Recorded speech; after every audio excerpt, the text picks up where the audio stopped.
மோடியினுடைய சந்திப்பு, குறிப்பாக இந்திய பிரதமர் கௌரவ நரேந்திர மோடி அவர்களுடைய சந்திப்பு தொடர்பிலே எங்களுடைய செயலாளர் நாயகத்திற்கும் அழைப்பு விடுக்கப்பட்டிருந்தது.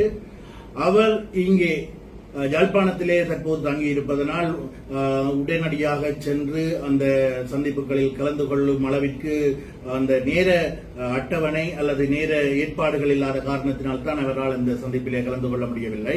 அடுத்ததாக சந்தித்தவர்கள் பல்வேறு கருத்துக்களை கூறியதாக கூட செய்திகளிலே வெளியாகின்றது. அதாவது இந்திய பிரதமர் அவர்களிடம் எமது மக்களுடைய பிரச்சினைகள், அதாவது 13வது திருத்தச் சட்டம் தொடர்பாகவும், அதேபோன்று இந்திய கடற்தொழிலாளர்களுடைய அத்துமீறல்கள் கட்டுப்படுத்தப்பட வேண்டும் என்ற கோரிக்கைகளை முன்வைத்ததாகவும், இந்த நிலைப்பாடுகள் அனைத்துமே எங்களுடைய செயலாளர் நாயகத்தினால் கடந்த காலங்களில் வெளிப்படுத்தப்பட்டிருக்கின்ற நிலைப்பாடுகளாகவே அமைந்திருக்கின்றன.